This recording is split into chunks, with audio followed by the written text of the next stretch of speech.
The Haunting of Madeline.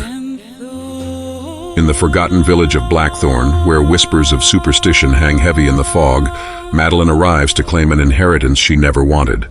Her late aunt's mansion, a towering relic of crumbling stone and broken windows, stands as a looming shadow on the edge of the cursed Blackthorn woods. For Madeline, this inheritance is no blessing, it is a desperate chance for survival. Struggling with mounting debt and nowhere else to turn, she dreads the mansion's eerie reputation but has no choice but to move in. The locals, their eyes wide with caution, retreat when she approaches. "You should sell it and leave," one man murmurs, his voice trembling, though he dares not elaborate. Madeline brushes him off, thinking it's just the usual small-town superstition. But as the wrought iron gates creak open and she steps into the overgrown estate, a chill slithers down her spine. Something feels wrong here, the kind of wrong that lingers beyond words, a silence too heavy, a darkness that breathes. The mansion itself is immense, its decaying grandeur suffocating and cold. Portraits of unknown ancestors adorn the walls, their eyes seeming to watch her every move. A faint scent of lavender, rotting wood, and something metallic fills the air. It starts small, hardly noticeable at first. Shadows seem slightly out of place when Madeline glances over her shoulder. The air grows colder as the sun sets, and the quiet hum of life outside the mansion fades away completely.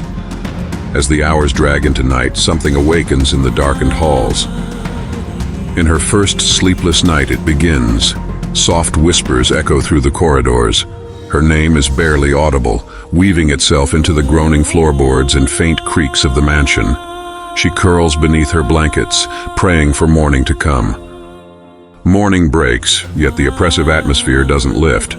Determined to dismiss the eerie events, Madeline sets to exploring the house, determined to understand its secrets. She stumbles upon hidden places where her aunt's belongings remain suspiciously untouched. A locked drawer, dusty bookshelves, and, most chilling of all, a hidden journal wedged beneath a loose floorboard in the study. The journal, cryptic and fragmented, reveals something horrifying.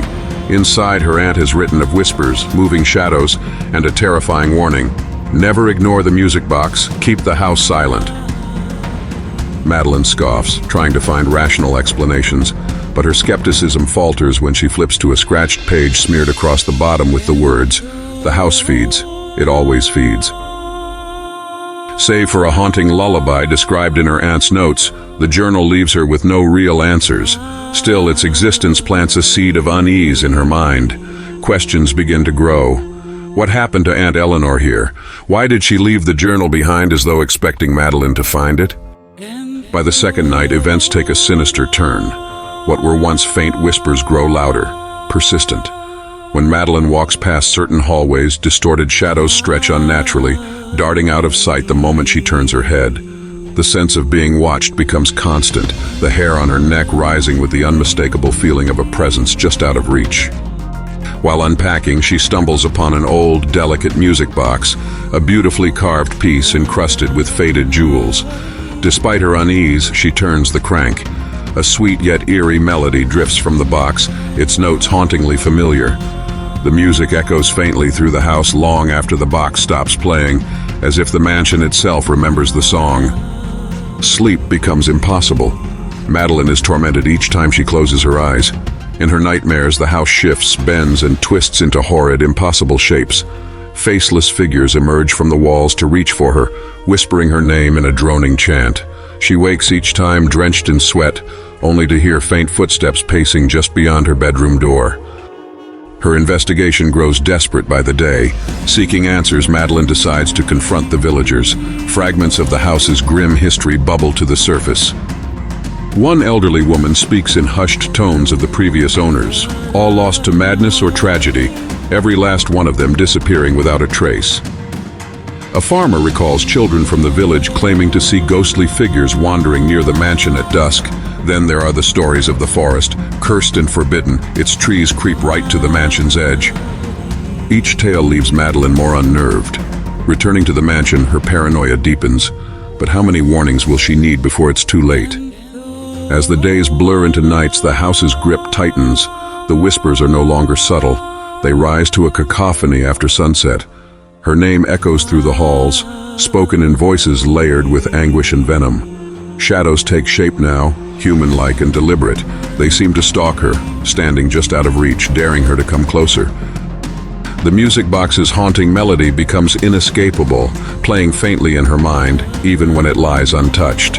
And then come the scratches on her arms, appearing fresh with no memory of their cause.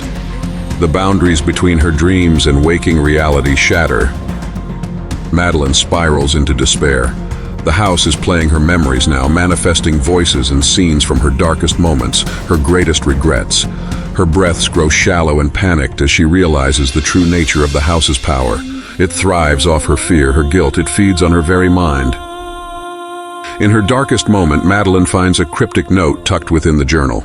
Within its lines, she discerns vague instructions, a way, perhaps, to release the house's hold. The ritual seems as unholy as it is obscure. Symbols to be carved into the floor, objects to burn at midnight. At midnight, she executes the ritual. The house fights back fiercely, shrieking with unnatural force. Walls twist and groan, spectral figures surge toward her as she lights the fire. The music box screeches its final blood-curdling notes as flames engulf it. The house begins to crumble. Its oppressive weight collapses into an unearthly silence. Madeline stumbles out of the ruins, her heart racing, her body bruised but alive. The air feels lighter, the weight of despair finally lifted. But though she's escaped the mansion, the scars it left remain etched in her soul. As she walks away, she glances back at the smoldering ashes. She whispers a promise to herself, asterisk, never again will I let fear claim me. In asterisk, the haunting of Madeline asterisk, the true terror lies not just in the shadows of a cursed house, but in the darkness it forces us to confront within ourselves.